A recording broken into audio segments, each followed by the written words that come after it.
Recording is in progress.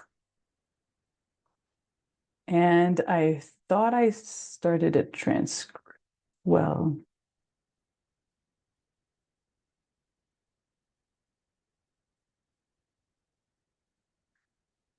all right. I'm going to be honest with you. It's the first time we do this with so many people. Normally I just do smaller groups, and I decided, you know what? What the heck? Let's just go for it.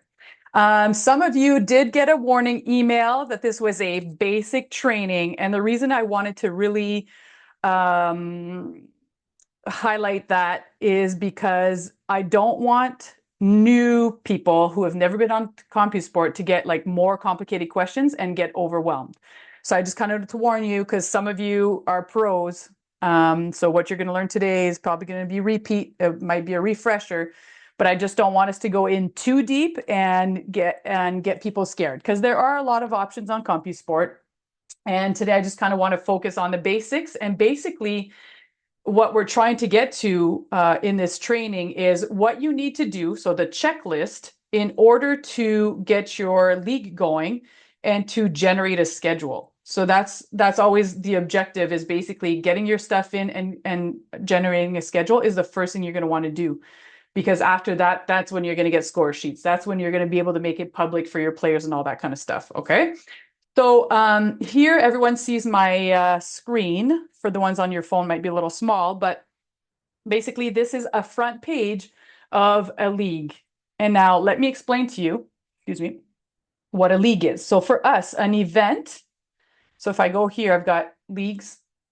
These are all events. Okay, we call them events. It could be a league or a tournament, and you need to create one event that's going to be good for one full year for a league. So a league for us, you are on there for one full year. Anything you run in that year, you put it under the same event as divisions. Okay, so that means Monday night fall, that's a division. Wednesday night summer, that's another division. They're all under the same event.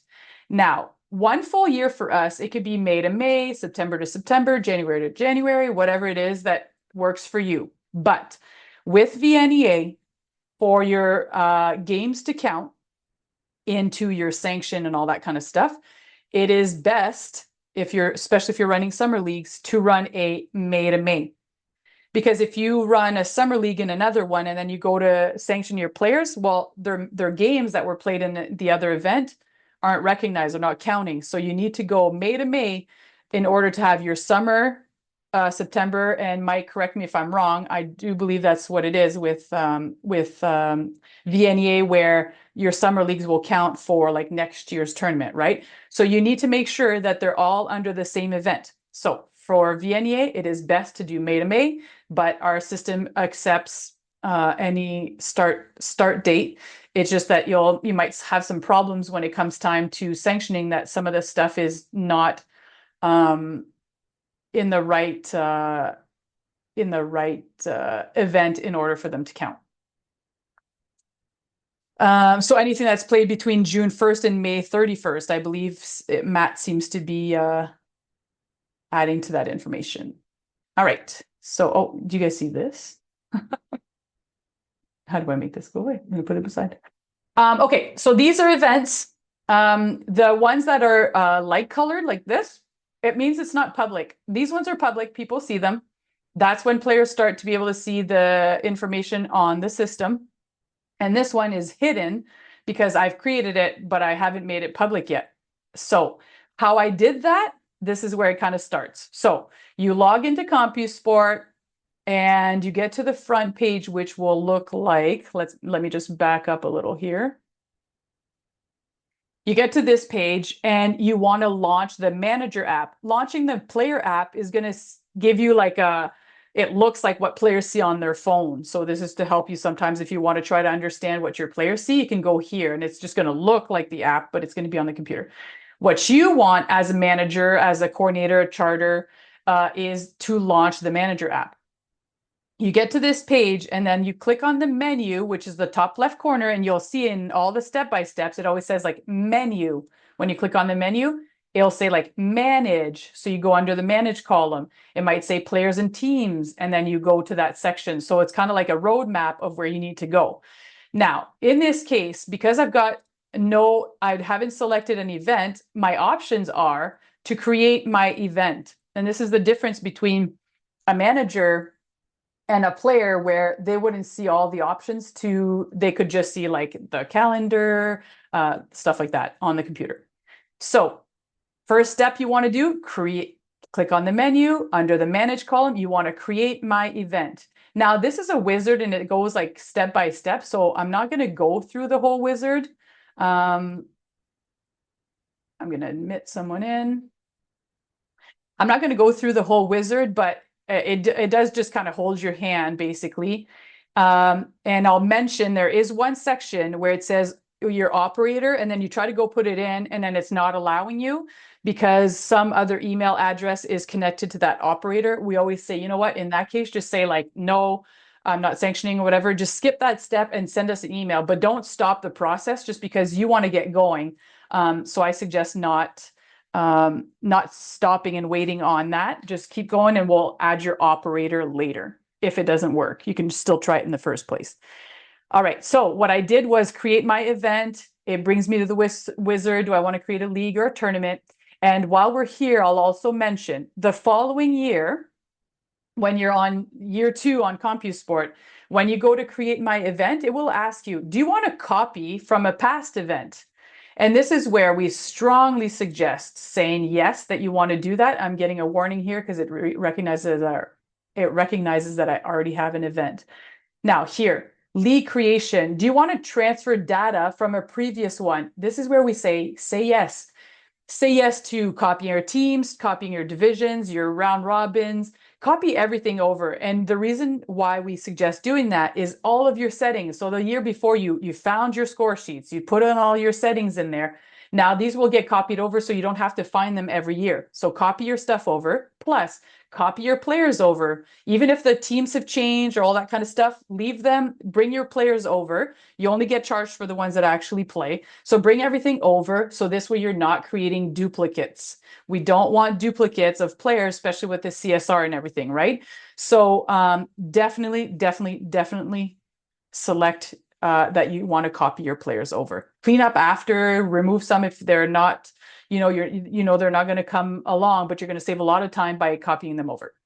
All right, so about the creating my event. Now I've kind of skipped and I've done this already just because I believe that you guys can go through the steps here. And I just wanted to be able to get right into the actual league. So here I've got my VNEA basic training event. We always suggest putting the years, so this helps your players because the other ones will go into the archives. But we always suggest putting the year that you're in the name of your event. So don't call it Monday night because Monday night is so general to everyone. Think of like the umbrella of your business or whatever the players would recognize, knowing that it's your league. So when I click on it, I get to my front page. On the front page here, you can do some searching. Right now, there's nothing to search for because it's empty, but you can also create posts. These posts will go to the news feed on the app. So players will see there's going to be like a little, red dot saying that there's a new post. So you can, I don't know, you want to promote that you're having a tournament, you can put the flyer up here. You have a player of the week, you can put it on here. Any kind of thing that you want, you can do some advertising for some of your activities or promoters or products that you have. Anything you want to put on here, it will basically go on the app, and the players will see that there's a new news feed on there. On that same note, you can also put rules and documents, which will also be available on the app. So that whenever players are at league night and they need to see the rules, they can just click on that and then have whatever you've posted on there. So under menu, manage, event, rules and documents. Okay. And the reason I speak like that is because I want you to get all the step-by-steps. This is how I always create the step-by-steps. Menu, manage column, event section. And the reason I mentioned the event section is because it could be closed. So event and then rules. Okay. So that's the roadmap whenever you're following any how-tos.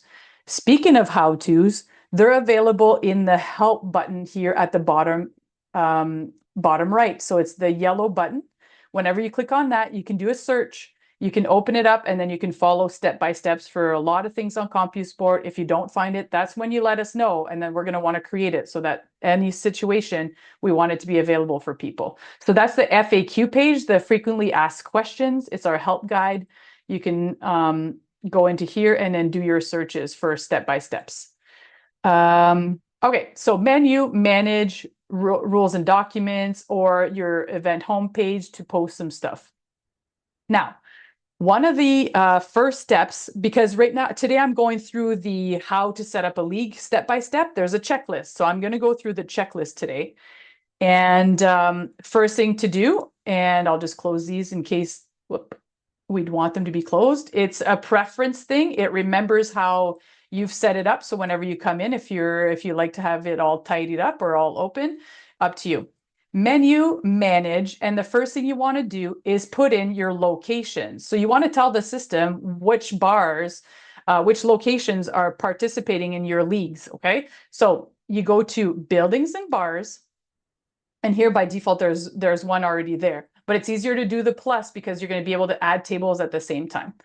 So on any page on CompuSport, whenever you get there, you'll see that you've got a plus, an Excel spreadsheet, a grid. This is what we call the grid, a magnifying glass. This is to search on the page. So whenever you're on that page, so right now, because I'm in buildings, if I click on the plus, I'm building a building. I'm adding a building. If I'm in divisions and I click on the plus, I will be adding a division. All right. So these are the tools across pretty much all pages. So under buildings and bars, I'll just go back there and I'm going to create a building. So I'm going to click on the plus, and this is for your use of information. In our system, we just need to have a name and to know how many surfaces are there. But if you want to keep track of like all your contact names and stuff, feel free to put them in here. Now, if I put in a name, I'll say Legion. I can put in the address, all that kind of stuff, and number of surfaces. And this is one of the questions that was brought up, so I'm going to mention that.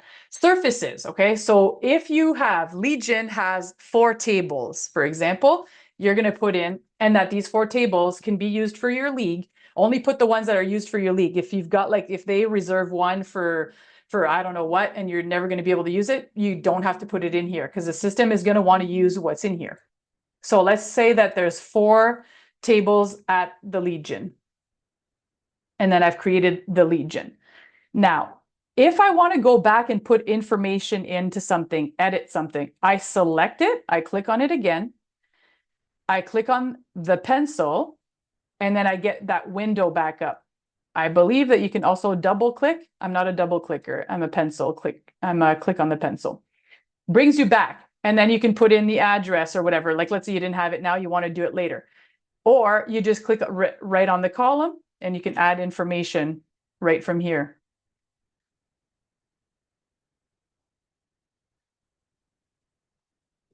Whenever you put something into the grid, there's going to be a floppy disk, which means to save. Now, I believe we all know what floppy disks are, right? I think we're starting to have some people that don't know what a floppy disk is. That's just reality of life, but this means save. So you click on there and then you save whatever you've put in. All right. So you keep doing that. You put in all of your different locations that you've got. I'll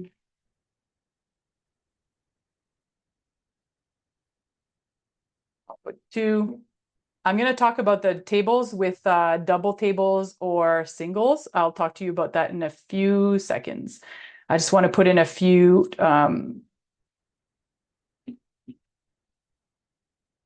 bars in here. So see how I could just keep going? I could just keep adding them. Now, again, when you copy your league the following year, less work for you. You just they're going to be copied over, and then you don't have to create these again. All right, so I've got a few bars in here, so that's good. It says the amount of surfaces that there are, but I can also go to Menu, Manage, Tables. So each line here is a different table. So by default, it named them 1 through 4.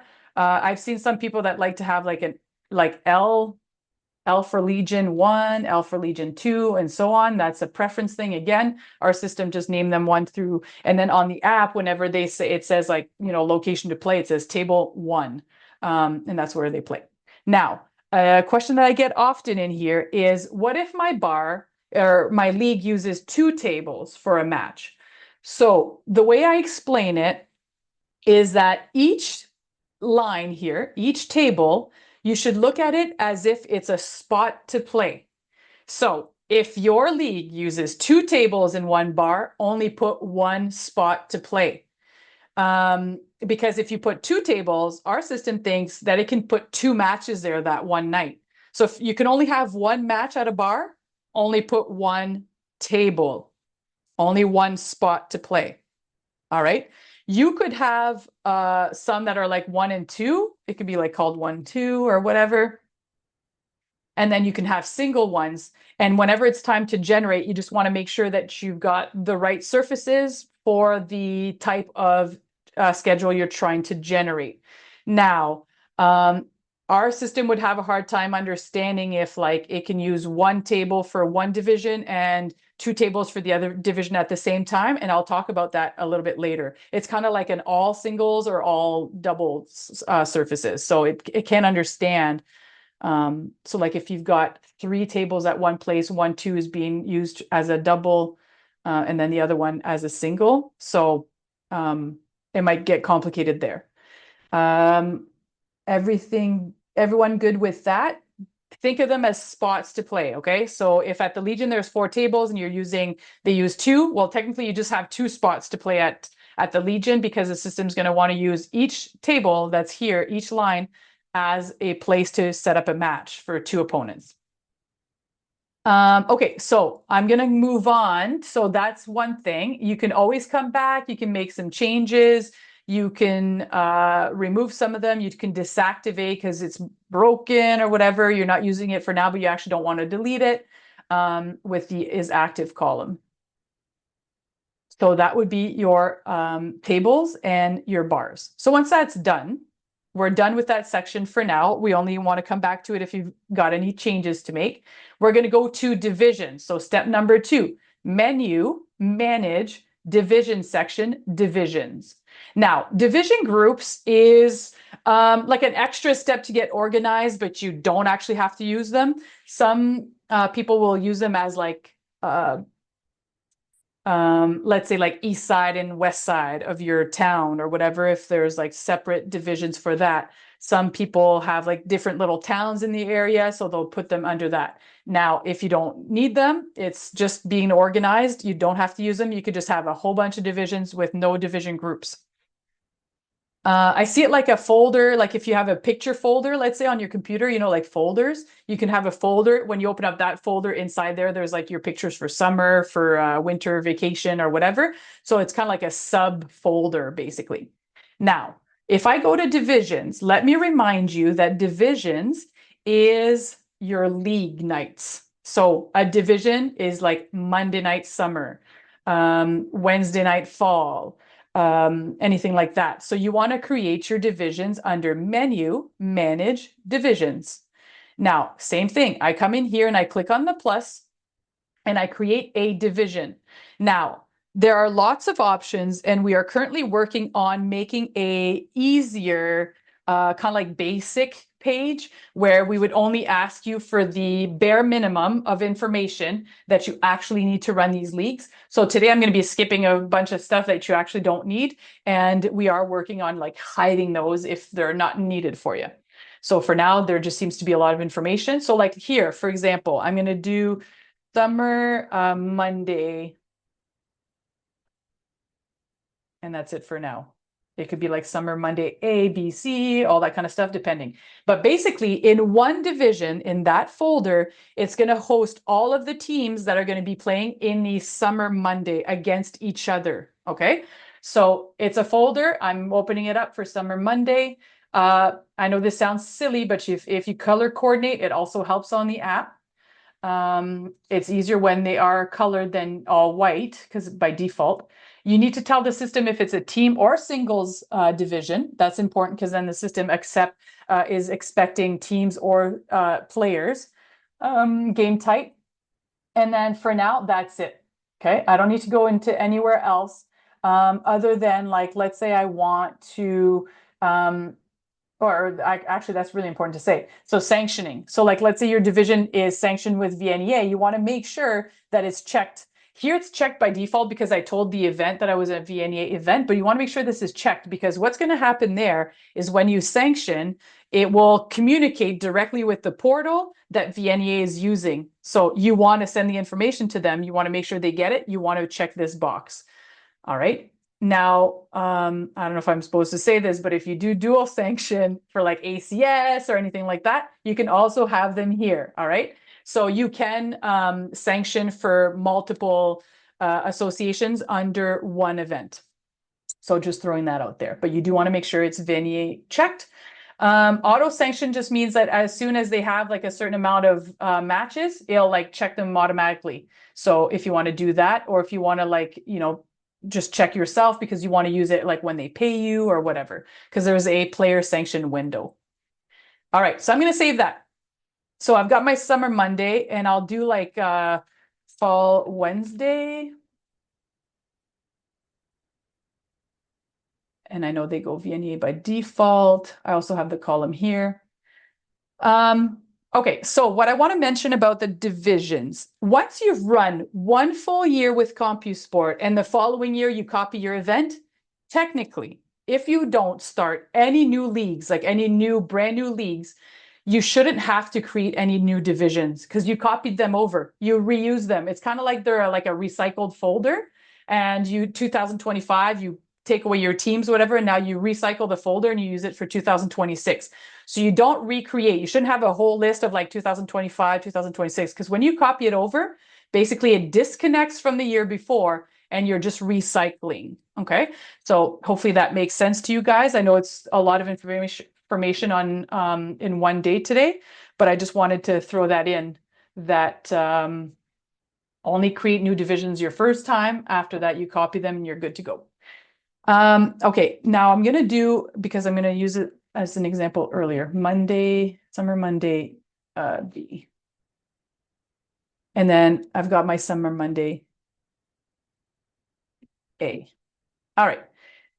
Now that I've got a few things on here, I wanted to show you a few tricks and shortcuts with CompuSport. So the order is the order they appear in. So if you saw me, I can drag these and drop them in the order that I want them to appear in, and then I save. I can write directly on here. I don't have to always go back to the pencil. I can personalize these columns to my own liking. That being said, if you're two managers in one league, this is personalized to the login. So I always use this as an example, but let's say Rod and I work together and I'm trying to tell him, you see the next column, like you see division group and then you see is active. And then Rod's like, no, I don't see is active. It's because we don't have the same order of the same columns. Okay. So when you're helping each other out, just know that you do not necessarily see the same thing. So in my login, I see like teams, divisions, is active, is public. Some of these might even be hidden for you. So this is where the grid comes in. When you click on the grid on any page, you decide what you eyeball or remove so that you don't see or see them. Okay. So if you remove the eyeball, then it won't be there.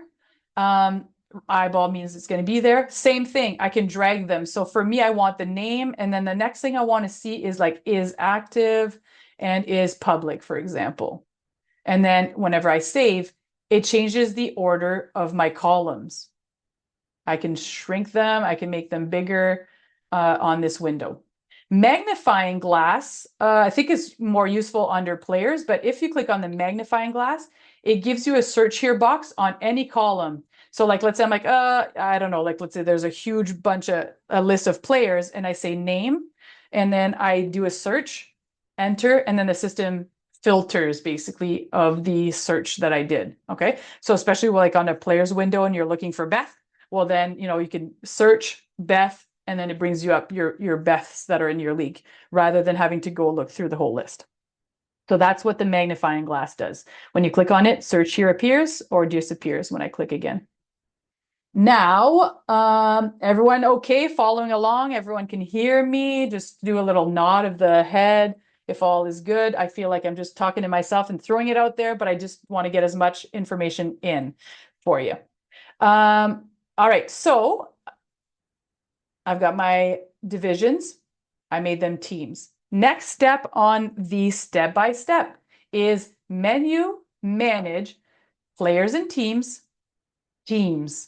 Now, when you put in a team, you could put the players in, so the player will be on the team. If you put players under players, they just sit there. So if you're going to go in and put all your players, well, then they're not on teams. So you're going to kind of have to do like double the work. Whereas if you put them on the teams, they'll show up on the players list. All right. So I always say go to teams right away. Menu, manage, teams under players and teams. All right. This is a step I see quite often. People come in here and then they start putting players in, teams in. You want to make sure you're putting the teams in under the proper division. So when I get on here, first thing I want to do is click on the division here. And then what appears is what I've created under the division on the other page.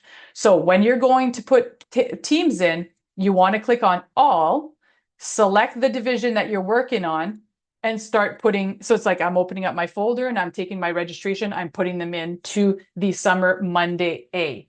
So one button to do a whole bunch of things at the same time is, instead of clicking on the plus here that I've showed you in all the other windows, you've got add team with members. So I'm going to add the team and put the members in at the same time. Okay. So I'm under Summer Monday A, add team with members. And then here, I'm going to remove the auto generate. That's going to name it everyone's last name. So I put in a team name.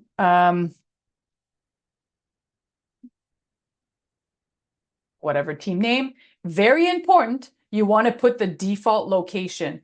Even if it's like an in-house, put the default location. So when it's time to generate, the system's going to know what bar they're supposed to play at for them to be home.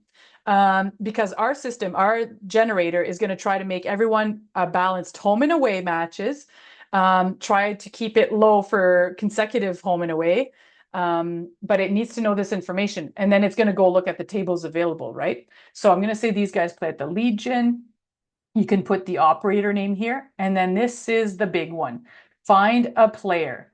So you click on find a player and you start putting someone's name in. Myself. All right, so when I type in the name, type in the full name, it's going to suggest players that are on the system already in the database. Now, if there are multiple, it might be the same player, but they were put into the system multiple times.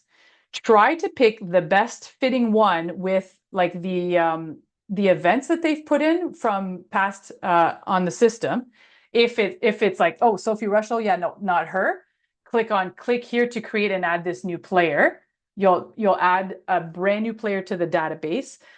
And when I say when in doubt, you're better off clicking on a new player, making a new player than picking the wrong one.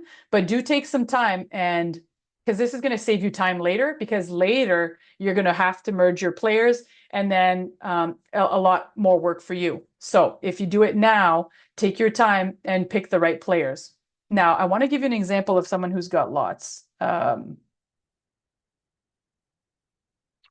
right, lots of Mike Smiths, right? So you want to try to find the best fitting one, so that you put in the right player in there. So, and I want to show you here. I'm gonna grab this one. I'll be deleting this later, but if I say Mike Smith again, so at any time, I just kind of want to show you this. Now, the system detects that. So like, let's say, I don't know, you had your summer, now you're doing your fall, and you go to put Mike Smith in. The system is going to give you a hint that the Mike Smith that you already have in your league is this one. See the white font compared to the green font? So you want to pick you probably want to pick the white font guy. because he's the one that like, oh, the system's like, oh, well, he played in the summer. See, I even see it here, like summer Monday A. So pick the same guy. Now, I won't be looking at this too much today because we are working on some tools to help you guys with merging players. But when you do see that there are multiple, you can do a merge request and send it in. But we're gonna upgrade that tool so that you can help us say like, well, not this one, like this guy, but not this guy or whatever. So as of right now, I'm not gonna go over that too much, but just do try not to create duplicates when you are creating the players. Now, I don't know if you've noticed or if you guys have been on the app or if your players were on the app for the ones that are already on CompuSport, but starting yesterday, I believe, the app is starting to ask you for like your birth date. It wants you to confirm your email and so it's really important to put the right information on there so that it helps with the system that's coming up with a lot of new tools that will try to recognize the players. It's going to try to help not create duplicates. So birth dates will be a good one to validate because of Mike Smith. I mean, look how many Mike Smiths there are, right? So do push your players to put in the proper information. It's really important into the system. So people are getting pop-ups right now asking them to put that in. And then you can also deal with birth dates on here as well. So here, you keep putting your players in. So whenever I click on a player, it will add them. So I put in the first name, last name, and I add them. So it adds them to the list. Okay. I can also click on them and remove them. So I'm not going to spend more time. I'm just going to put in teams with empty players right now because I can keep moving forward. I don't want to waste too much time with that. But find player is definitely a good place to just put your players directly on the team. And whenever I say okay, the team will show up on the list of divisions. And I don't know why it's taking so long there. Hopefully my internet's not going down. Everyone can still hear me. All right. So once I have teams, I can see the list of my teams. And actually, I'll add like a few more. Team 1, Legion.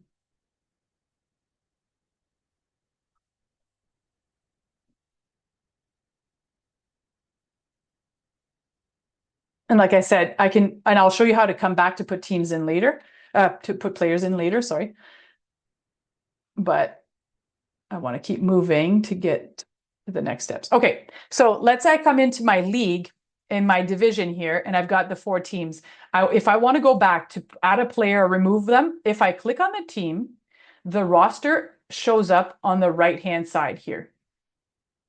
You can add more players right from here. It brings you back to that window to find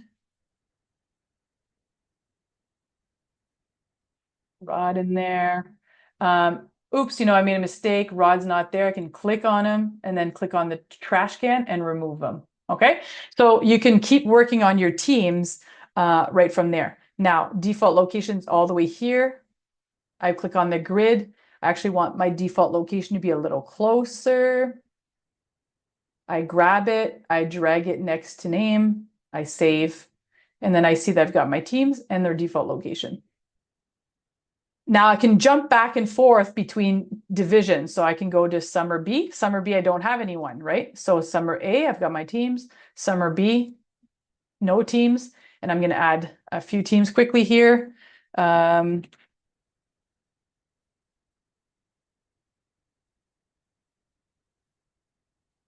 Just to have an example for later.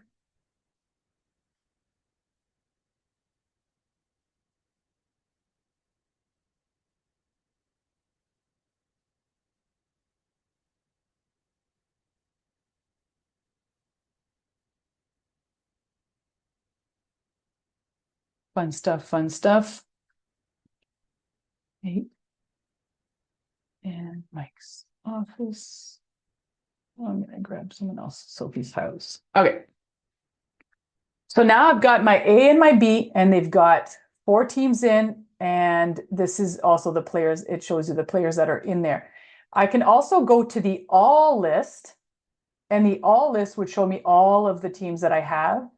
And this is where you can like grab a team and add them to a division. Let's say you had like your fall later on, and you can add them to the other divisions. All right. So very important when you're putting in teams is to select your division, come in and put your teams. We suggest adding the add team with members because you can put the players in right away. And let me just show you what that did. So menu, manage players. See how my players got fed on here? And then I've got like birth date, the birthday column. You can make it closer if it's far, but this gets fed from me putting players into the teams, which I won't need today to generate a schedule. So I'm going to keep moving forward. Now I've got enough teams. Just while we're in here, you've got scorekeepers. So whenever players start filling out the scorekeeper saying that it's them in your league, if you've turned this feature on, which we strongly suggest because it just helps get faster results, players putting them in directly, you get scorekeepers, you get a list of the players that said like, yeah, it's me. Player sanctions, that's where you sanction your players for VNEA. So it gives you like how many games they've played or whatever. And when you say is sanctioned, it'll timestamp and it will go to the VNEA portal. I think some of you are familiar with the portal because you didn't use the leagues before, but you used the portal to do like registration and sanctions. Well, this is kind of like whatever communicates between the league event tool to the portal. So it's fed from the players being in there, and then you can do the is sanction right from here.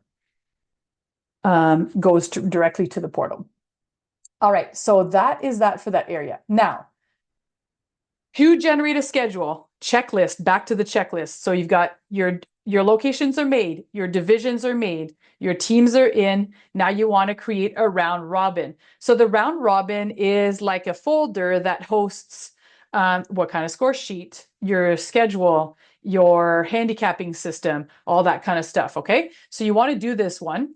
Round robins. You can even do round robins without having teams, actually. There's not like a perfect order. You definitely want your divisions to put in your teams, but I could have skipped teams and went right to round robins because I want to take care of that. So when I got to the round robins, sorry, I just noticed that people said, can modify the columns to list certain things each person may need. Richard, I'm not too sure what you mean by that. Can we modify the columns to list certain things each person may need? So you can only modify your own. So the columns of what you need, you hide whatever you don't need, and you make it visible what you need. And sometimes, like whenever I'm working in a specific day, so we're talking about columns here in case I've lost some people here.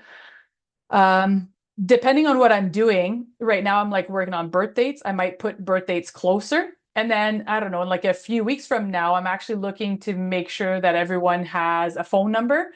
And then instead of having to like scroll, to phone number all the way to the right, well, I'll like go again to my grid, grab phone numbers, bring it up closer so that I can work on phone numbers. Okay. So it's personalized to each to their own.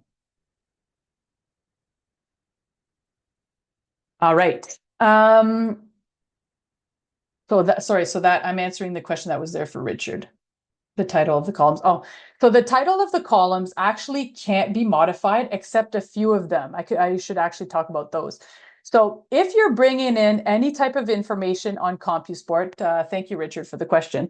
We have some columns that are called custom values or custom text columns. And these columns can be used for whatever you may need them. You need to bring some kind of piece of information for that player. You can use these custom value columns. Okay, so custom value 2. So those can be retitled to rename them. Yeah. So these can be, you can change the title of them, and that way you can use them for whatever you want. Like one could be for 8-ball and the other one's for like 9-ball. I'm trying to think of other things that people bring into these. Sometimes you want to know like what their average was before you came onto CompuSport, whatever. These custom values basically are numbers. Custom text accept numbers and letters. Now, let me show you how to change the title of these. So the custom values can be changed by going to menu, and this is in the help section, by the way. Manage, event settings, and there's a section called custom values. Whatever I name them here will be named under the players page, or the teams. Teams also have custom values. All right. So those are the only ones that you can actually change the title of. If not, anything else has its own like purpose. So you can't change the name. But I'm trying to think of like there's like notes, there's like phone numbers. The system's going to show you if they're linked in the app, the association they come from, if they're a captain, if they have nicknames, all sorts of stuff in here. Their default location if it's for singles. All right, perfect. So that's perfect. That's what Richard needed. All right. So moving on. So custom values can be changed, not the rest. Divisions is called divisions. You can't change it. Now, back to the checklist. Menu, manage, and then round robins is where I was at. Okay, so that's like step number 4. Round robins is you need to create a round robin for each division that you have, because the system needs to know what score sheet type you're using for each of those divisions. Now, you could have 5 divisions with 5 different score sheets, or like 5 divisions with all the same. Maybe you only have one type of score sheet in your area. That's fine too. But basically, each will have their own settings. So under round robins, I click on the plus. I need to associate it to a division, because this is where the system's going to recognize, okay, these teams need to play against each other and they're going to use this score sheet. Okay, so that's why there's a connection here. So I'm going to connect to my Summer Monday A. And then public visibility, that's like later on when you want to make it public for them to see. I'd say leave that to the end, because you don't want them to see the schedule in case you've got any changes. And then the big place to go is score input. Score input. This is like the difficult part, which we're also currently working on some tools to try to make this easier for you. So when you get to the score input section, first thing to do is to look for a score sheet. So you could look down like this and see a list of score sheets, right? But you could also say find a score sheet, and this is going to help you. It's going to bring you to like a filter. So I'm going to click on find a score sheet. So the filters are up here. So I'm looking for a 4-player score sheet. They're actually playing 16 games. So I'll put that in here. They're going to do 4 rounds, for example, and the system is going to bring up all the score sheets that fit a 4 players with 16 games with 4 rounds. Okay. Even shows you like the popularity of them, how often they're used. Now, one thing that's not obvious in here that I've tried to put into the frequently asked questions page is what I like to do, because I'm a visual person, is on the right hand side at the top here, I'm seeing them as a list, and I could click and like preview each of them. But what I like to do is look at the cards, and then I look at all of them. So this way I'm just kind of like, I'm looking for the right rotation. I'm looking to see if there's like, the boxes I need or whatever. So I prefer looking at it this way. Now,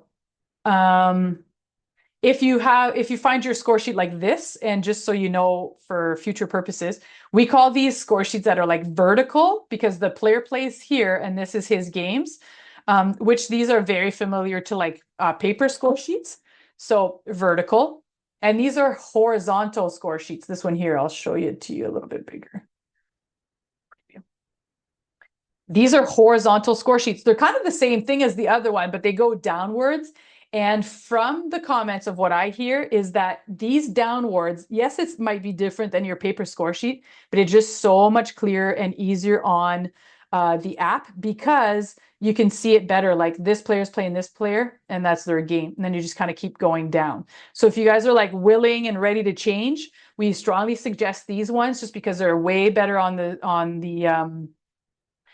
app, and also easier to like switch a player, because if you could like switch them down if that's something that's permitted in your league. So you look for your score sheet this way. So let's say I found this score sheet. I'm like, yeah, good. This is the one I want. Find a score sheet. Sorry. I'm going to preview.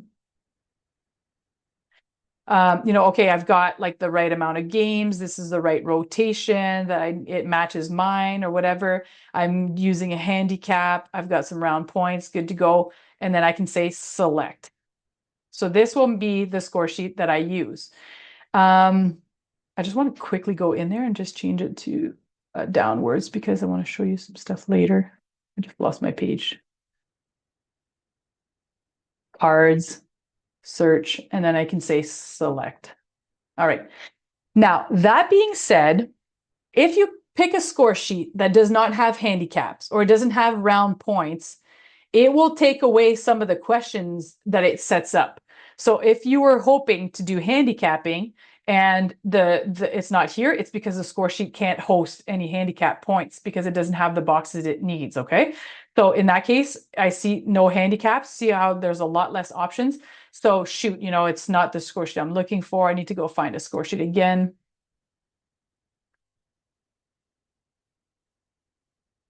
Like that.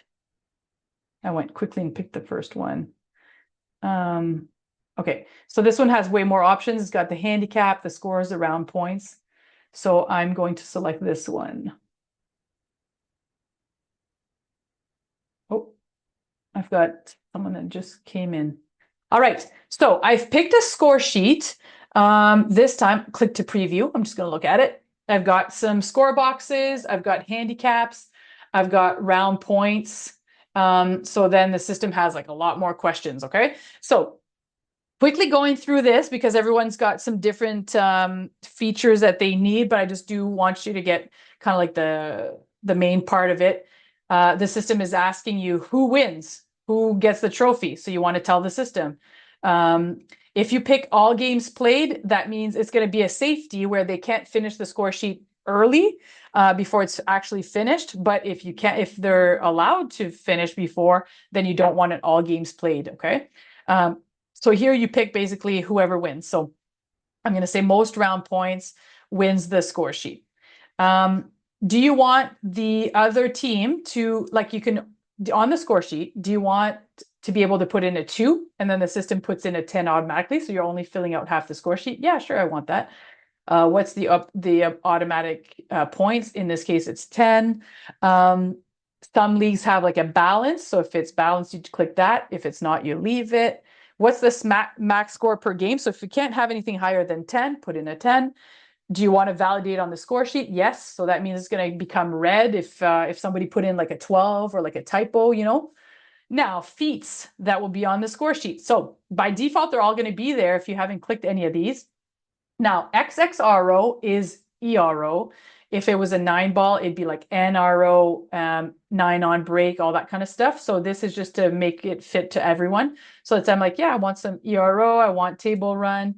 I want to keep track of 8 on break, for example. And you check these that you want on the score sheet. Now, just a quick little note, we're pushing people to put in their EROs on the score sheet, right? Because it also helps the person that got an ERO against. So really important to put those on there because if not, then you're affecting someone who lost. So really, really push to get those on the score sheets. That will help the CSR as well.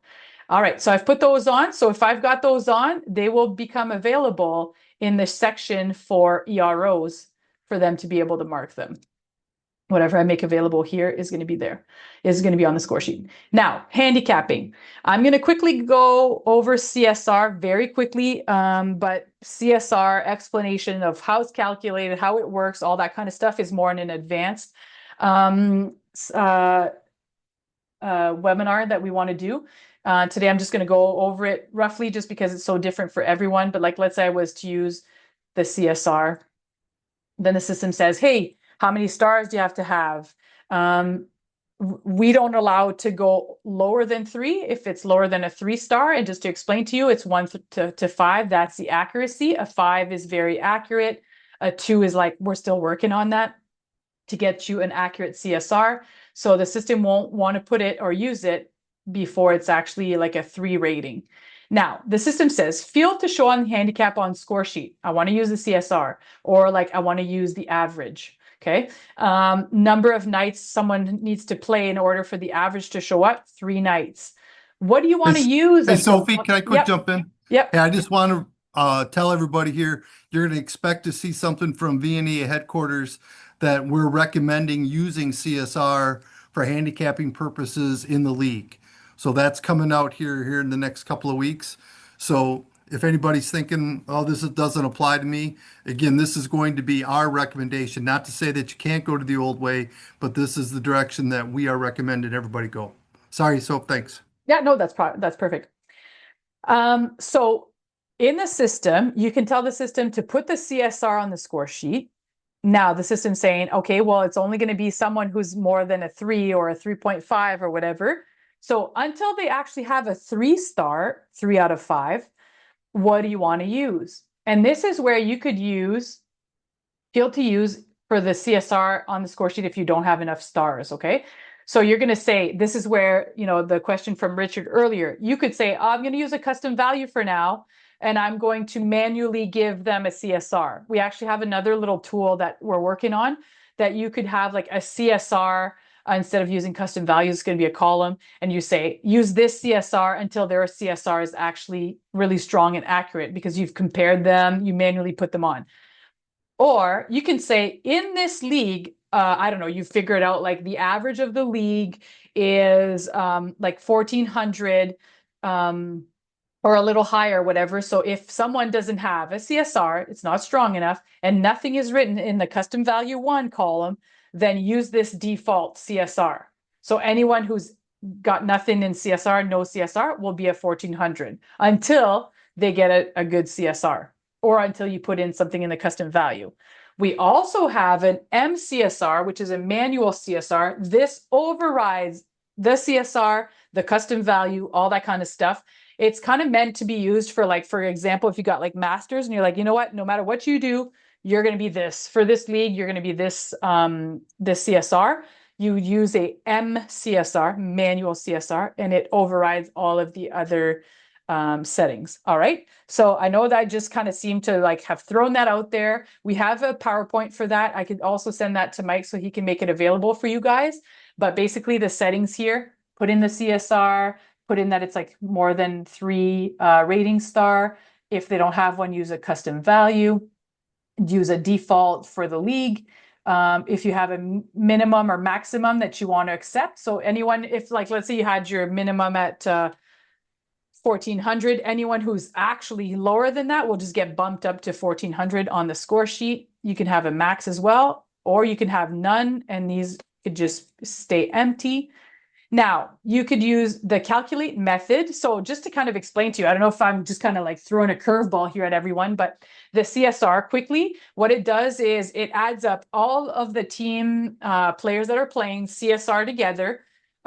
It looks at the difference between the two teams, and whatever points are different, the system, like let's say if I put 60 in here, it's going to give 1 point for every 60-point difference of the two teams. So if you've got 120 points different, it'll give 2 points handicap per round per team for the lower team. All right. So rounded down compared to CSR, compared to CSR, just CSR, not CSR rounded down. Where is it? CSR. There's the difference between the two is the CSR will like round up. So if you've got 119 points, it will give 2 points to the opposing team. CSR rounded down means that you will only get the 2 points if you actually have 120 or like the 60, the 60 points to give 1. So 59, no handicap points. 60, handicap point with the rounded down. You can give a maximum handicap per round. The 60, by the way, is tested with like a crazy amount of score sheets with 60 points per 1 point per 60-point difference for a 4-player versus 4 or a 5 versus 5. This is where it gives it like you're starting basically equal. Now, maximum handicap per round, you can put that in there. So if the difference was 8, but your max is 4, well, then it won't give more than that.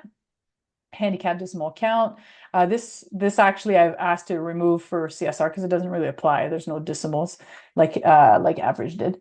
All right. Okay. So that's a quick handicap section part.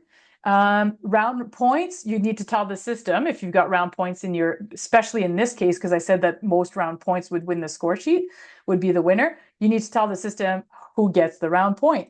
Is it the highest score that gets the point? Is it the highest win? Is it the most wins? Is it the highest points? But when it's tied, most wins. And when that's tied, you give a half. So lots of options here. One of the most common is highest points gets the point, and then 1 point for round. All right, so this is a huge section. This is where most people might have a hard time. I always suggest get everything figured out, and then if you have some issues here, you could still save and come back and change it later. So that's where you can contact us. If you can't find your score sheet, that you've looked through the find a score sheet, you can't find it, you can contact us as well. We'll try to help you. If not, we'll get that created. There are some common VNEA score sheets that are on there that we suggest using for 4 versus 4, 5 versus 5. Mike is putting together a list of those most commonly used that we'll provide for you guys as well. Now, you're having a hard time here, try to get through it. If you can't figure everything out, you can save and come back to it later. All right, so for now I'm going to save. And I've got my round robin for Summer Monday A. Now, I also need my Summer Monday B. I need to do Summer Monday B. And then by default, it keeps the same score sheet that was picked last. All right. For now, oh, sorry, I'm just going to check the questions. Can you put in your own handicap in each match after it's submitted by the player? So you could put in, okay, the question is, can you put in a manual handicap? You could put in no handicap information and the boxes will stay empty on the score sheet and you fill in whatever you want. That being said, you could also say that players can't touch the handicap box and can't change the person's average or CSR, and you can lock that up so that they can't change it. So the top team is not most wins, but most points. So if you're using like most points for round points or most wins, it's going to be all for same for all in that division, in that round robin. So someone's asking, is the option there for telling the season leader so the top team is not most wins, but most points? So I don't know if that's like stats for like ranking. I can go over that later. So I'm going to continue for now. So I've got my 2 round robins. I could come in here and continue my round robins for fall and so on, but I'm just going to continue on. But they would need to be done basically by the next time I want to do my fall stuff. I'm just going to skip over it for now, just because it is 2:30. I apologize for, we did start late. But it will be recorded if you guys have to go, because I said it was going to be an hour. But if you want to stay, you're more than welcome to stay. And I'm just going to continue with the step-by-step.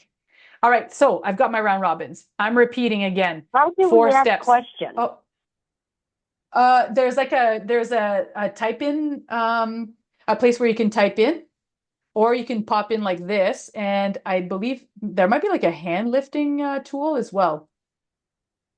I didn't even, am I, okay, here's the thing is, Yep.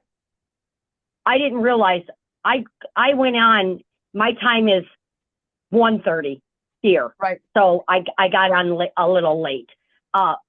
Is there a program that I have to go to that you're going over, or are we just going in our program? So what I'm doing now, so like, because you're late and you've missed a part, we are recording it, just so you know. And then the recording will be sent to Mike at VNEA, which he'll be sharing it. So you can like restart later on today. You can continue watching if you want. But then later when you guys have the recording, you can back up and go over it again. Hopefully that answers your question. Well, I'm on my phone, and am Right. I supposed to be on the computer? Well, on the computer, I'm showing like the actual pages where I'm going. So it is, I think, more user friendly to do it that way. Because then if you're a visual person, you'll But see. how do I go to it? That's what I'm saying. Oh, you would have had to click like once you're on your computer and you click on the link. Oh, okay. So I have to go into my, So let me know. You can contact me via email later on and I'll help you find all the stuff if you can't find it now. Sound good? yeah, I'm working on it. All right. So if anyone who's not on mute can go back to being muted as well, if you don't have any questions or anything to say, just so that your office noise doesn't go over other people's sound. I'm going to keep going. So I had my round robins. Okay, so I was at the checklist part. So, and when I say checklist, I mean that there's a fact, like there's a how to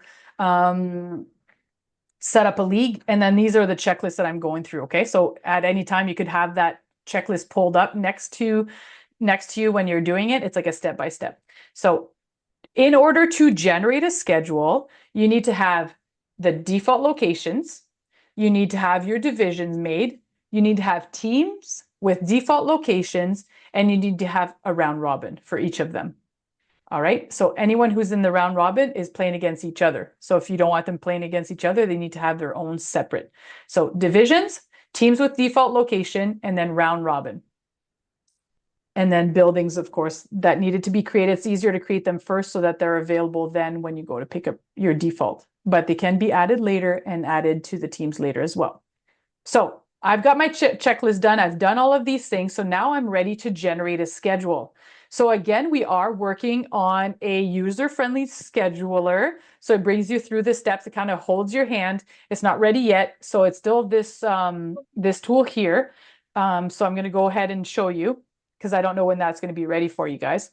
But in order to generate a schedule, you need to go to Menu, Manage, Schedule Charts, and then Surfaces Scheduler. Surfaces Scheduler. When you get to Surfaces Scheduler, just to kind of explain to you what you're seeing here, these calendars on the left-hand side, those are filters. So if you filter in from July 1st to, I don't know, September 30th, that's just showing you what's on those dates. It's not how you pick your dates, okay? So small calendars are filters. Up here, these are my tables. They're here because I created them back in locations. I've got Legion has 4 tables. Sophie's house has 2. Geez, I've got a big house. Rod's bar has 2. Mike's office has 2 as well. Mike, quite fun office, two tables.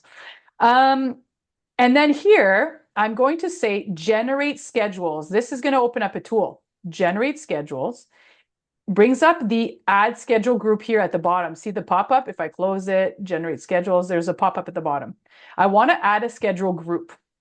What is a schedule group? So a schedule group is a group of divisions that I'm going to generate together at the same time. So if you're not generating them at the same time, so like Monday and Wednesday, you do not want to generate them at the same time. They're going to need their own schedule groups. So right now I'm preparing for my Monday league. So I could do Monday league. This is for my own purposes. Nobody sees this. Whenever I say okay, it's going to give me a Monday league and an option button for them. So let me kind of repeat that.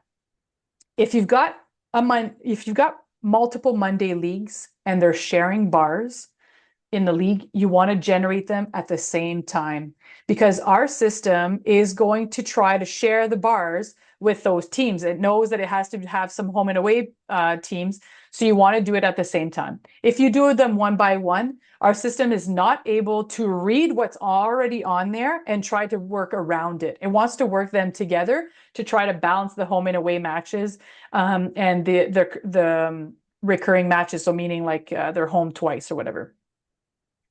So if they're playing on the same night and they share the same bars, even if it was just one bar, you want to schedule them together at the same time. If it's a Wednesday night league alone, just have a add schedule group. Wednesday fall league, you just do that one alone. That's totally fine. That's how it works. Okay. So whenever you come back, these schedule groups are there for you. So my Monday night league, I'm going to click on the option button. And the next step is to tell this group where to pick the teams from. Okay. So here I'm saying I want to schedule my 2 Monday nights together. So now this is a group for my divisions for Monday night. I click on the option button again, and this is where I'm going to tell the system when I want this league to be scheduled. What are the nights that I want? So I click on recurring dates. Again, these are all step-by-steps in the frequently asked questions, how to set up a league. Now I get to an empty page when I clicked on options, recurring dates, and I want to tell the system what dates I want. So I'm going to add, I could add one by one with the plus button, or I can do add recurring dates. And this is going to add from start to finish. And it's going to pick all the Mondays that are between those dates. Okay. So let's say I'm going to do next Monday all the way to, I've got, what do I have? I've got 4 teams. 4 teams need 3 weeks to play everyone. So 6. So this is 1, 2, 3, 4, 5, 6, 7, 8, 9. Let's say I do 9. So, okay, when I pick the dates, I manually calculated them, but here I'll show you the number of weeks selected, right? So you want that to kind of fit. So depending on, maybe it's like you guys have specific start and finish dates. In my case, I'm trying to make it perfect so that they play each other an equal amount of times. Sorry, every once in a while I hear a little beep, and I just think it's someone trying to come in or questions. Okay, so so you want to pick your dates. Now, if you had to skip over a date because there's a holiday, you still want to it's still going to be in there, and you're going to notify the system that there is a date. I'm going to use that as an example, actually. I'll do 10 dates, but I've got 4 teams. So I'm going to have one too many dates, which is fine. What's the start time, the match duration, and what day of the week? Okay. When I say okay, it's going to give me the list of all the Mondays that were inside the dates that I've picked. Now, perhaps in the middle or after everyone's played each other once, maybe I want to add like a round, a position round. So if I need a position round, I click the date in the pencil, I reserve it, because I want to tell the system not to schedule anything because there's going to be a position round, for example. Okay. So if I put in position round, it says position round here. The system's going to skip over it to do the schedule. It could be that it's a holiday. So what I did here, so if everyone is still following, you've got the list of your dates. You click on the date that you want to reserve, that you don't want the system to schedule something on that date. You click on the pencil, you reserve it, and you can write a comment. So this is nice. I've seen some people, they choose to just delete the date. The reason I suggest not deleting the date is so that on the app it says no play, or whatever you write, it's going to be on there. No play due to holiday, no play due to tournament, blah blah blah. Whatever you want to put on there, I suggest leaving them on there and not deleting them. So you click on it, pencil, reserve, no play, holiday, and then I put it in here. So if it's reserved, so if you have so one of the questions is, will it list position round on the schedule? It will list the position round if I've done this. If I just delete the date, there's not going to be anything. Players will just see a skip date.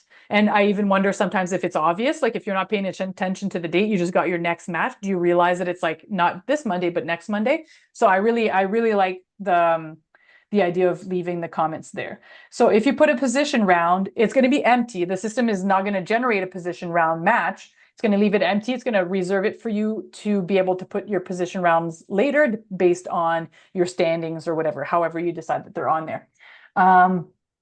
So if I don't have anything in there, well, then it's not going to have any specific information. Now, remember, I am scheduling for 2 leagues. So if I was to have something different for one or the other, I can just focus on Monday A, do whatever I need here, and then focus on Monday B, do whatever I need here. But if I'm in the all, I'm doing it for both of them. So in this case, my 2 leagues had 4 teams. I was doing the same thing. So I left it to having all in this section here. Now I'm going to remove the position round just because I didn't plan on having 2 special dates. So removing the comment, removing the reserved, and putting it back in. All right. So I've got my dates here. I'm ready to, I've got my teams. I've got the dates that I want. So I can close out of that.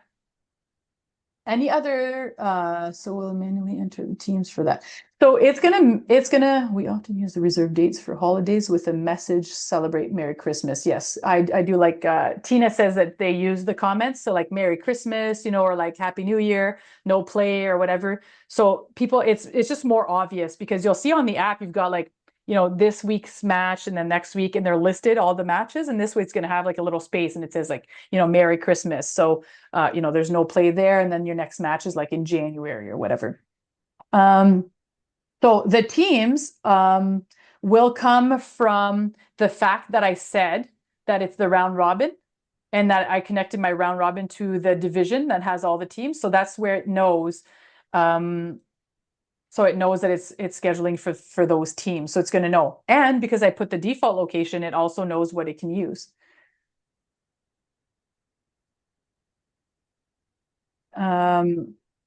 So if you guys want to follow as well, I don't know if you see the chats, but Tina's got some good points there, especially when you're new. It helps people to know their schedule, reserve dates. Yep. So we can also mark like state events, Thanksgiving, anything basically that it's one of your dates. You can even add like dates that aren't Mondays, but you want them to know. So like, let's say you're like, I don't know, there's like a Friday that you've got a banquet or something like that. You could also add it here. So you'd add the specific date and say like banquet, year-end banquet or whatever, on the Friday, like after, like that. So I'll go back and just put it in the right order. So it doesn't have to be all Mondays. So any special date that you want in there, basically it's going to be communication for your players, right? So it's kind of like, by the way, there's going to be, reserve that date for yourself because that night there's going to be the banquet on the Friday or whatever. And it's going to be a note on the app. So anything just to, communicate with your players and let them know what's going on. You can add any reserved dates on here, even though it's not on a Monday night. You add them in one by one. All right, so I'm going to close out of that. And I've got my round robins, right? My two teams. I've got my recurring dates, and now I'm ready to generate. So generate, you get to this page. This is where, by default, the system is going to select all the bars that I've mentioned in the default location. But let's say I wanted to get a little bit more specific. I can say select needed surfaces. And then this is where I could be like, yeah, well, I just want to use like one. By default, it uses two, but you could be like, use 1 and 3. For example, okay? So this is like even a little bit more specific, whatever pops up here, checked by default because the system has recognized that it needs them based on the default locations. Now here, you don't need to change the name. This is like timestamp of the time right now, but you can choose to do all dates or complete iteration. Now let me explain that to you. All dates means it's going to, all the dates that are available that I didn't reserve, the system is going to generate a schedule. It's going to try to do, obviously it tries to get everyone to play each other once before it starts getting people to play each other again, but it's just going to go as like long as you've got dates. Or it's kind of like suggesting, are you sure you want all dates or do you want to do like a complete iteration? Meaning everyone plays an equal amount of times. So let's say you had too many dates and you pick complete iteration. Well, it would only use what it needs in order for them to play an equal amount of times. In this case, all dates, I've got 9 dates, right, available. Complete iteration, everyone can play each other 3 times in the 9 dates, in the 9 rounds, right? So it's already detected that. So in this case, I'd get the same result, but complete iteration definitely means, so if you had too many dates at the end, you'd see it didn't generate, like if you pick complete iteration, it doesn't generate anything after that. Now, so complete iteration. So I click on OK. And this is where the system is going to come up with a schedule for me. Now, this is where I meant, time picking colors, because here, if everything was white, it's hard for me to tell the difference between the 2 different leagues. Because right now I'm reminding you, I did a Monday A and a Monday B, right? So all of these little boxes here are the schedule from Monday, July 13th to Friday, September 8th with my special date. Didn't schedule anything on August 24th because it's a special date. And all of these matches, if I hover over them, I can see more information of like who's playing against who. I can click on them and it shows me when they play each other again. So this is where this team is home, then there are the away team, and then this is when they're home again. I can move some of these boxes around. So I don't know, for some reason on the first night, I don't want them to use table 1. I can grab this box, move it to table 2. I can move it to table 3. I can move it different dates. So I like Surfaces Scheduler because I'm a visual person. I can see where I've got holes. I can see where I've got some matches, all that kind of stuff. The system came up with this schedule. I can check schedule statistics. This is a report basically of the schedule. It shows you all the teams, when they're home, when they're away, how many home away matches and away matches, depending if like they're playing against the other home team that they have as well. This is a report of all the different bars and how many matches are being played at their bar. So if you had, let's say, 3 teams that come out of one bar, the system would always want to try to make it that the bar has at least 1 team in there. So it's not like 3-0. So it's always going to try to be like either 2-1 across the board, just so that they don't have empty nights. And then when there are empty nights, like here, Sophie's house has empty nights because, I mean, there's only the 1 team and she can only play her home games there. So of course you'll have some empty bars. I've heard that some people like to be able to show these to their bars, that want to know like how many matches are going to be played, all that kind of stuff. Now, this is table sensitive kind of schedule. So if you had like an in-house, the system would try to make it that everyone plays on a different table, so that not everyone is not on like their favorite table and it's unfair for others. How many times they play each other. So basically this is a report of the schedule. So the system tried to do an attempt. Okay, so this is the attempt. It's not official until you actually accept the attempt. So I click on attempt option and I can say accept attempt. I could try to do a second generate to have 2 attempts, because I'm trying to get like team 1 and team 5 to play against each other or whatever on a specific night. You could try to get the system to reshuffle. But basically you can do that. You can only do that until you actually accept the attempt. Once you accept the attempt, then you have to delete and then come back and do another one. So for continuing the training purposes, I'm going to do the accept attempt and I'm going to accept the attempt. Once I accept the attempt, it's made it official, but it's not public yet because I haven't made it public.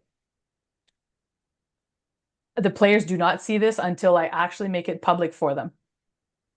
Now, this window can be overwhelming and confusing. So when I have a schedule, there are other ways to look at the schedule. Now that I've got my schedule in there, I can go look at menu, manage, calendar. Calendar is more of a list. Now I get in here and I can't see anything because of my filters on the left-hand side. I will filter to look at the July 13th because I see how there's green here. It means there's something on there on the schedule. And I'm going to go to the end, past the end. Now, this is the same schedule, but on a list format. Instead of being like in the boxes like it was earlier, says where they play. Again, this is where you can decide the order that these appear in. I believe this one has a public. Yes. So the calendar has a public column so that you can, for the players that look on a computer, for example, you could decide the order that they appear in for them. And so calendar and waiting score sheets. Waiting score sheets is kind of like a to-do list. So it looks a lot like the calendar. It's the list of all the matches, but basically when they get filled, they go away. And then they can be found in the calendar, but waiting score sheets is like a to-do list. So basically the next one on top is the next games to be played. Now here it helps you say like there's no scorekeeper or waiting for a scorekeeper or waiting for approval. So you can kind of keep track of like what's going on with your players and what they've done so far and whatnot. You can click on a score sheet, click on the score, you'll get to a score sheet. Same thing under calendar. You get to the score sheet, score. Now, the Richards had names in them, so I can put them onto the score sheet. And then it fills in the handicap and so on, calculates. So you can do a test and check this out. New to CompuSport in the past year, on the app, players, if they look at the score sheet on the app, at the bottom, they see like an action log. So it shows you like who put in what. So they can keep track and see if like somebody put in the wrong information or they've changed it or whatever. So they can see that information on there. They can keep track of the changes that were made. Just making sure no questions were asked in between. So this is the calendar. Now, I've got all my information. I've got my teams. I'm missing some players, right? So I'm going to want to come back, put the players in there, because once you put the players in, if you're using the scorekeeper option, a player would get a message when you make it public and it says, hey, you're playing in this league or whatever. Is that you? And then when they say yes, they get access to filling out their own score sheets. Let's say I'm ready now. I want to make this public for people to see. Well, if I was to click on the all button at the bottom of any page, there's the all and the visibility. I would be able to put everything public and all in one place. Now, your event's not active. Players are not able to see it. Do you want them to see it? If yes, fix, and then I'll make it public. The schedule, so brackets, it means the schedule. So the schedules for Monday A and Monday B are not public. Do you want to make them public? Fix. You can navigate to the right page as well. And you want them to see the division so that they can see the list of teams and the names of the players. All right, so you'd put that all public. Now, that being said, each page division has a is public. So it basically be the equivalent of doing this, making it public. And then my round robins, public display, making it public. All right, so that the players can see. There's a little issue. Bracket. Oh yeah, right. So here's trying to warn me that I haven't put my my event public. So you can put your event public, fix. And now I can put this public. Whenever I do that, players that are in my event receive a notification, just like I did, because I put myself as a player, and I just received a notification saying that I have a new schedule up for my league, and Rod would have also gotten the same message. All right, so basically now I'm all set. I've got my schedule in. I've got the score sheets that are ready. My players, it's made public. My players can start to see it, and I'd be ready to go. Now, I want to just talk about a few little things. Do you guys have any questions so far?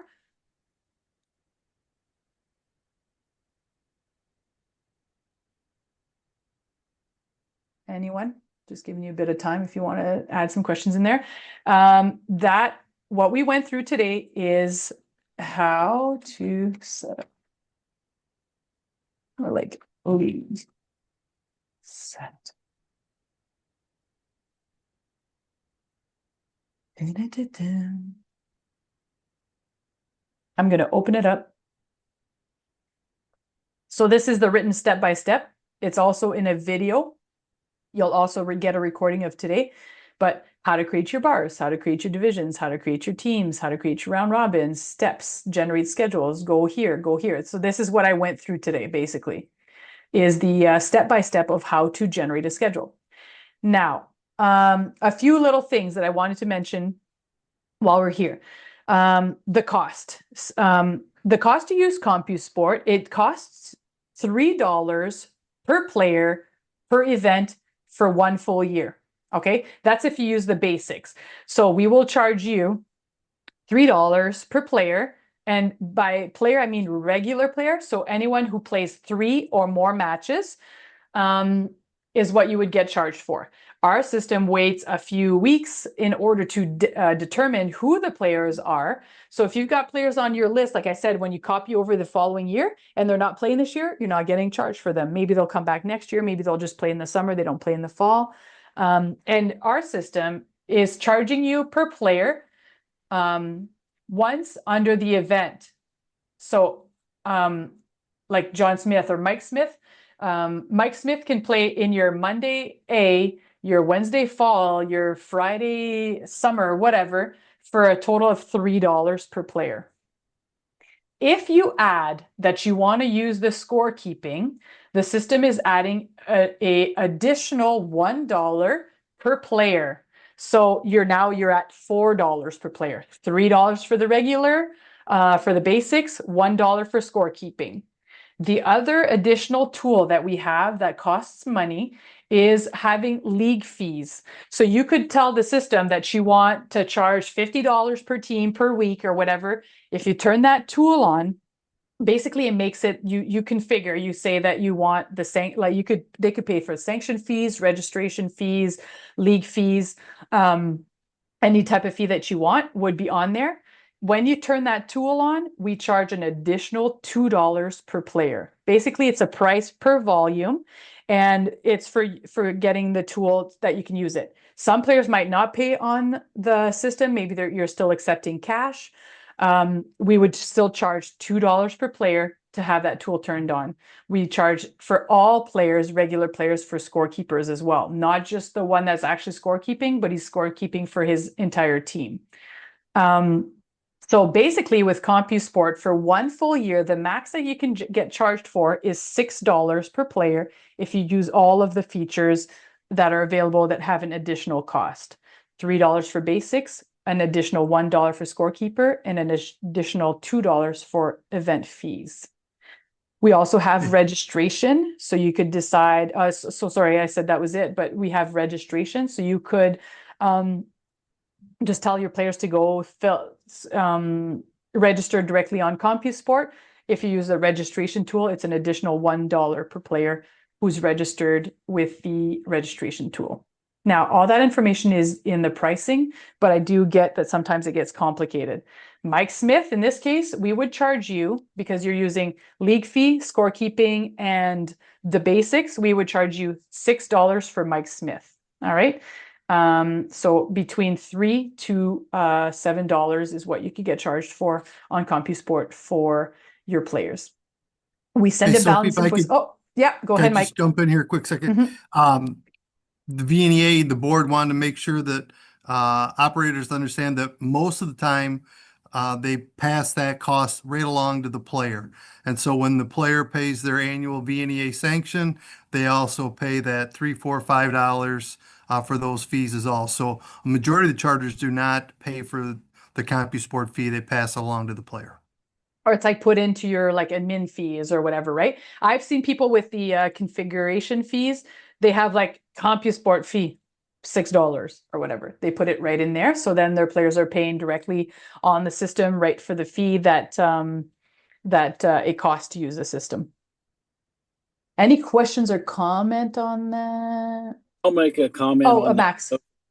Yeah, sorry. Go ahead, Rod. For a number of years, we don't hide it from the players. When we collect their sanctions, we tell them we're collecting $20. $15 of that goes to VNEA, and $5 covers their CompuSport. None of the players have ever had a problem with that because it's a once and done thing. Right.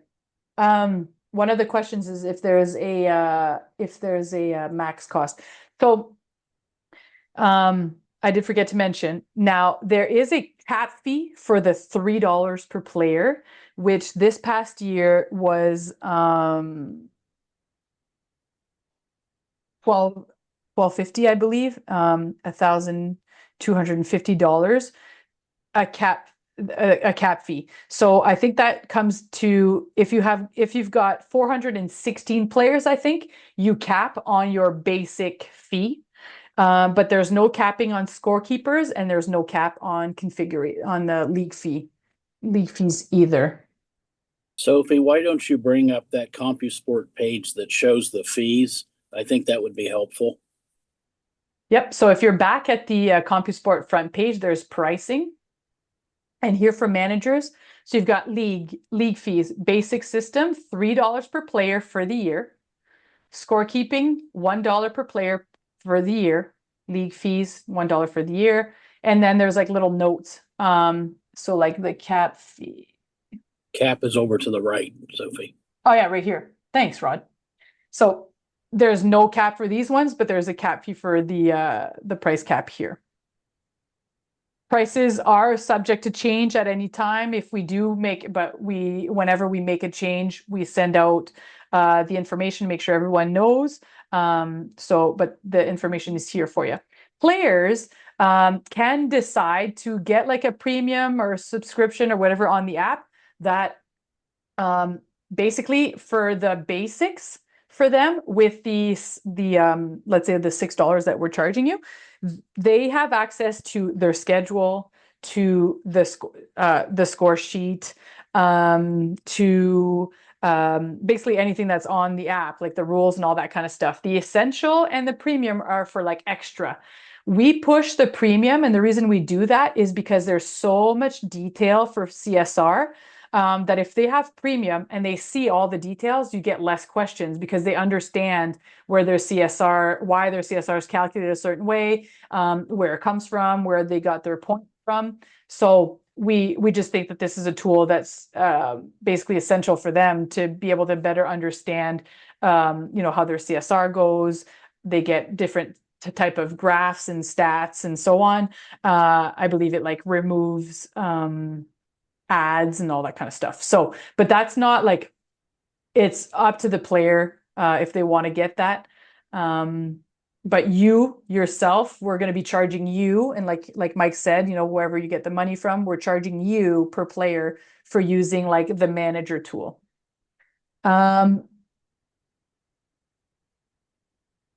$3 per year for basics, plus $1 for player scorekeeping, plus $2 for league fee, the league fee tool. One time per year, so the following year you start over again. Mike Smith can play on 3 different, however many divisions that they want under your event, but it is per event. So if you decided that you're creating 2 events, which we strongly suggest not doing, well, we'd be charging you for your event, for like your Monday event and your Wednesday event. So you're getting charged twice. So we suggest that you put them as divisions under the same one. Okay, so cost. The other quick thing I wanted to show you, so we're almost done here. If you guys are can't hear me anymore, we're almost over with the basics. Send message to mobile app user is a tool that you can use to send out like a notification. Monday night is canceled due to weather or something like that. So you can come on here and you can send a message to everyone, or you can select specific users. Oh, poor Mike. He's under my event. He's probably wondering what's going on. You could say, oh, I just want to talk to like the summer people, and then I can send out the information to them directly from here. So that's send message to mobile app users. Shortcuts is another thing I wanted to show you, but I showed you a few things earlier with like the grid that you can write directly on here. Shortcuts, if you want to ever see them, they're here, shortcuts. And shortcuts is like, I can grab like multiple people at the same time. I wish I had a page with more stuff. I'll show you guys another league.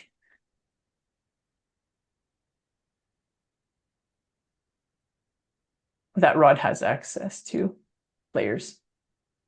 So like if I want to pick like a few at the same time, or like, these are shortcuts that you can see like on any computer whenever you're selecting, multiple folders or whatever. So shortcuts are down here.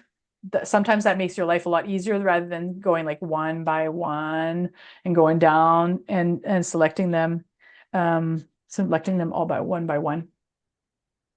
Another useful page for you guys is under statistics standings. This is your, I guess I could go over that. Now, tournament and league history. And like, let's say you want to look someone up. Oh, I don't have much. I probably shouldn't pick me. I'll pick Neil, which is here at the office. Whenever you select them, you check them out under tournament and league history, you would see the whole history of where they've played in tournaments, in leagues. And this is where we want to change this tool a little bit. So you could say like, no, not this one, that's not him or something like that. So we're working on that currently, but right now you'd see like a list of the players. And this is where you could also do like a merge request. So if you had multiple, I will not actually do it, but I'll pick a few mics. So Mike here, he said yes to all of these players, but he's actually got multiple different players. So I could, once I've got it all selected, I can say send a merge request. This is going to send it to us, and we're going to try to look and try to merge this guy.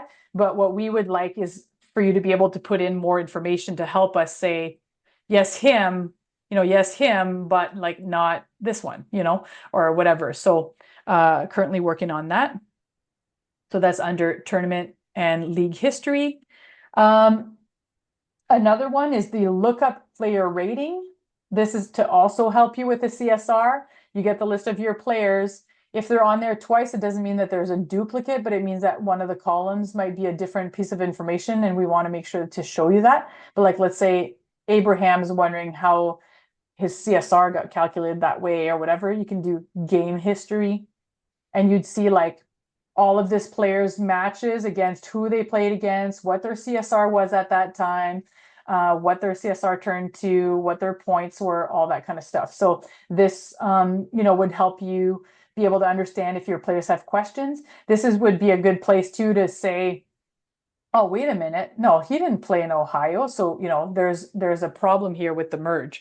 So then you could write into us and help us clean it up in order for them to have a more accurate CSR. That being said, we also have some tools that we're working on to be able to recognize if it's the right player, depending on kind of like Facebook, for the system to be like, oh yeah, it's probably him because he's got the same team and the same players in his team. So the system will just have a few tools that will also help you in order for the players to have a more accurate CSR, because it's going to be their actual leagues that are on there.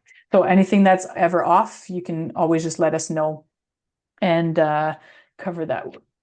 Help us know what's not working out here, because he might have one event that's not his or something like that.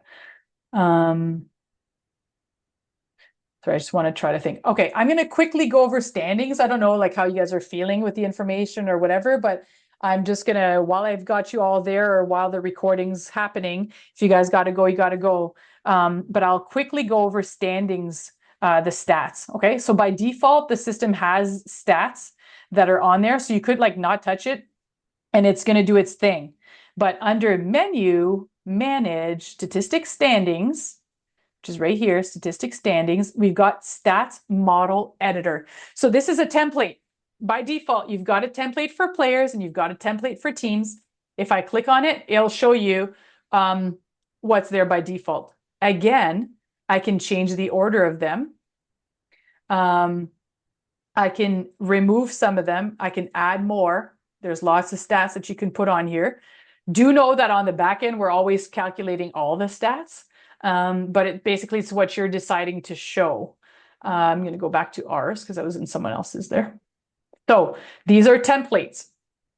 You could have just one template for players, one template for teams, and it's used across all of your leagues. That's totally fine.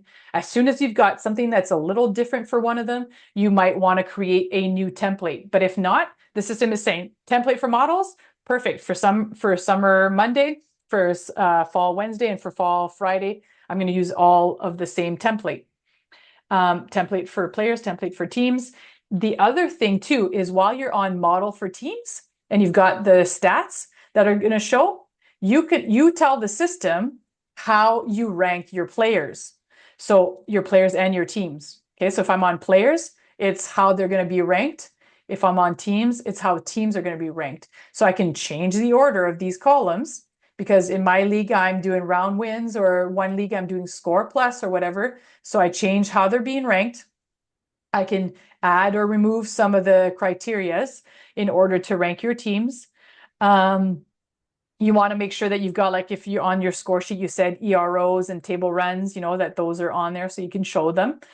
And then, like I said, you can create more. You can duplicate it and then go off of your first one and make some changes, because one specific league is like score plus and then all the other leagues are round wins. In that case, you'd want to create a new one for them. Now, that being said, this is here by default. You have to navigate to the stat group. So the stat standing grouping. And this thing has tab for team, tab for players. And this is where you tell the system, Summer Monday uses model for teams, model for teams. And this is where you could pick like a different one. All right. So stats are just going to calculate themselves automatically. You could like not touch this the first year. All the stats will get calculated. We've kind of detected all the like most commonly used ones.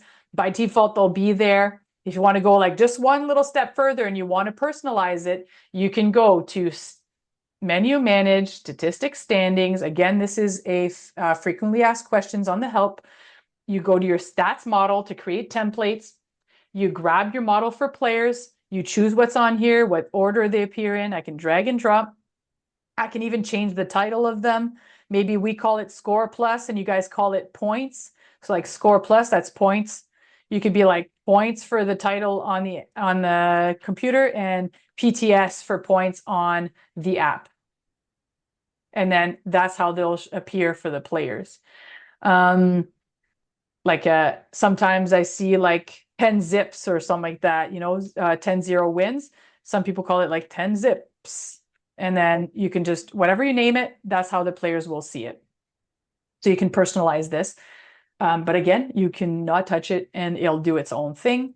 And then one of the important parts would be changing your rankings so that whenever you look at the stats, whatever you've picked and put together here appears in the singles and the teams section. And then obviously on the singles and teams on the app as well. So you can personalize those to your own league. Add and remove whatever you want. You can also create reports. So this is something totally different than the online stats. You can create reports. Again, you could have one template that's used for all. So you can say, use this template for this specific league. You decide the columns that are in there, what they're called, what order they appear in. But basically the difference between the online stats and the template and the report is that the report is like a white page, so you can print it out. I'll just go to another league. Rod, can I show your stuff? Do you have templates? No, because I basically use the same ones for all of them. For all of them, right. Yeah. Okay. So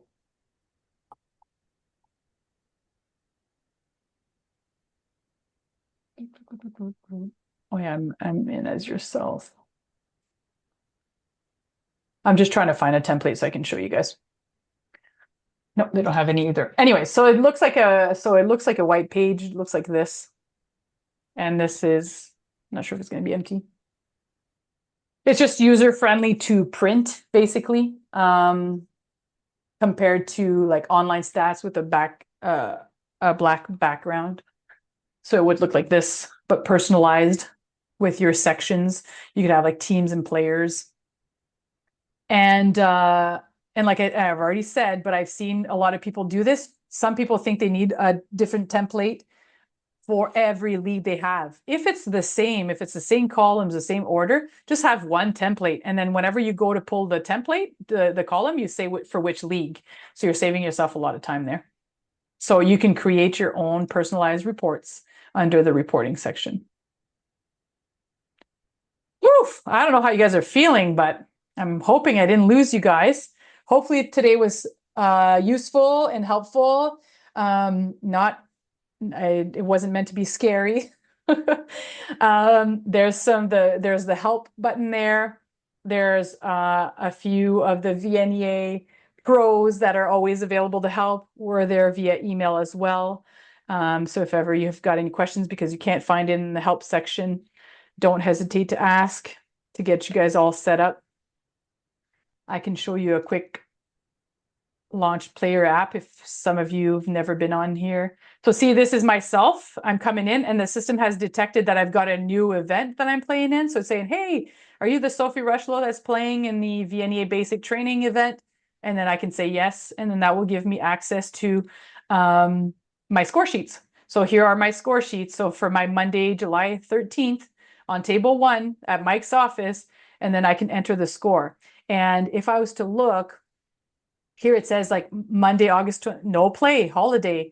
And then, so I can kind of follow through there. Oh, I've got a banquet on Friday, September 18th. So I can see my schedule. I can look at everyone else's schedule, but the system tries to be personalized to you. So it tries to say like, you know, this is probably what you want to see. So it gives you the information. And then from here, I can click on enter score. This is the league information. I'd have like the player stuff, the pictures and everything, but right now most of it is empty. I can either click on score sheet or enter score. Here would be pay my fees. If I had any fees, this would be lit up and I could pay my fees directly on there. Enter score. Brings me to the score sheet, which now looks a little funky on here.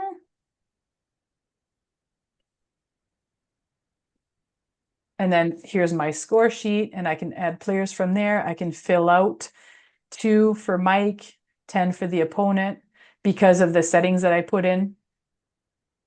Action history. This would show me like who, you know, who did what so far, what that I mentioned earlier. On the actual app, it's actually just down here right away. But on the computer, I have to actually look at the. So this is the app. Enter the scores. If I go to the front page of the home, I've got the rules and documents. I've got news feeds. If you guys put in any posts, they'd be there. I can star this league, but basically by default, if it knows I'm playing in it, it's always just up there for me to see. Now I'm a premium member, so I've got like CSR details. Somebody else that wouldn't have premium would be locked. Oh, sorry, I've got a question. I'm looking.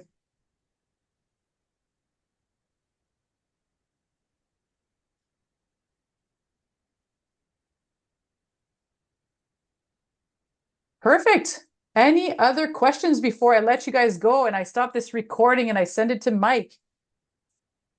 And then I will send you guys out a new date for advanced.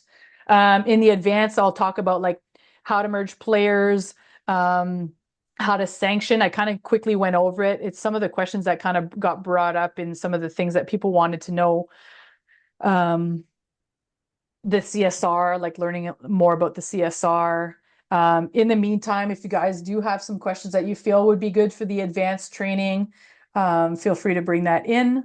If you guys have any comments of how today we could have, you know, improved or made it better, let us know, because I'm always looking to improve and make it the best and make sure that it helps people out as much as it can so that you guys can all feel more comfortable in CompuSport. So if there are no other questions, Sophie, on behalf of the yes. on behalf of the VNEA and our board of directors, thank you so much for your time and help to our make this pleasure. easier for us all. I appreciate that. Perfect. So I hope if it helped a little today that it helped you guys out. And feel free to write in at info@compusport.us or compusport.ca at any time if you guys have any questions or any comments, like I said, about the training so that we can help everyone out and make it the best for everyone. Sound good? It was nice to see some faces today of the people that I like putting faces to the names. So thank you very much for everything, and I'll be closing the meeting today. Thank you very much. Have a good one.